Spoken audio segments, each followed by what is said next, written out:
on properties of addition من الكتاب المعاصر، وهنفتح مع بعض page number 61. يلا بينا. سؤال number 1 بيقول لي 13 plus 0 equal 13 is، وقال لي ايه property. احنا اتفقنا اول ما نشوف الزيرو اللي ملوش لازمه اللي خلى النمبر هو equal هو نفس النمبر، طبعا identity of addition او identity property او additive identity، يعني اتفقنا كل واحد فهتبقى additive identity. سؤال طبعا letter C. سؤال number 2 بيقول لي 19 plus 36 equal 36 plus 19. لو جينا بصينا ال left hand side و right hand side، لو جينا بصينا عليهم هنلاقي ان الموضوع احنا بس عملنا ايه؟ بدلنا. طبعا طالما بدلنا يبقى دي اسمها ايه؟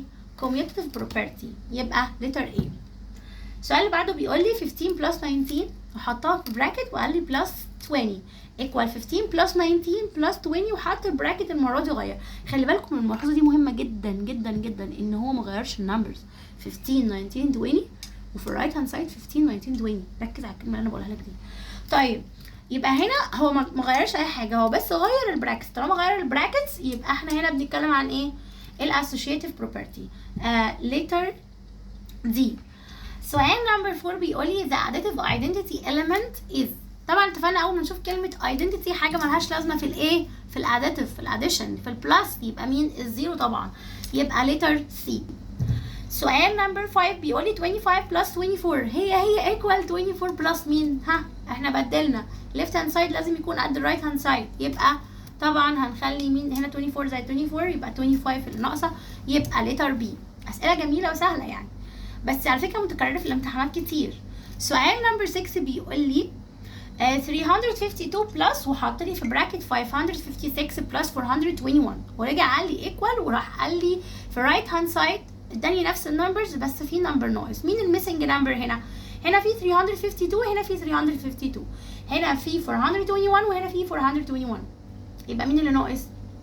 556 اللي هو letter B عشان تبقى الاوبريشن يعني سيم. طيب سؤال نمبر 7 بيقول لي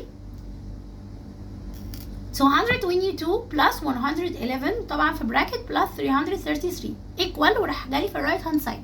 برضو هندور على الميسنج نمبر.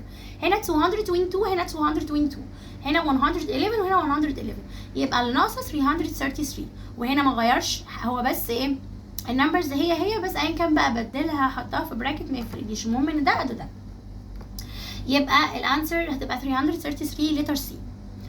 سؤال نمبر 8 بيقول لي which of the following represents the commutative property in addition. يعني مين هنا بيعبر عن الكوميوتيف بروبرتي؟ احنا اتفقنا ان الكوميوتيف بروبرتي اللي هي ايه؟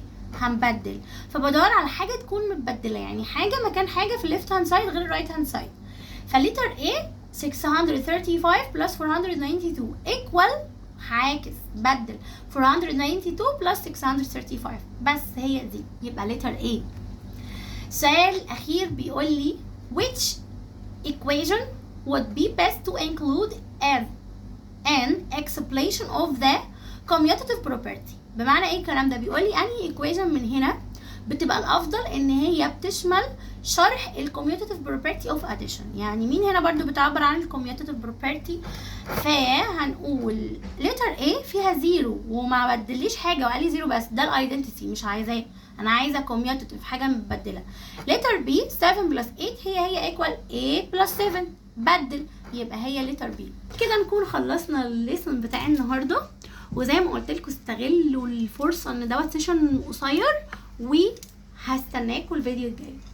رايح فين؟ ادخل حالا على الفيديو اللي بعد دوت، مستنياك. جود باي.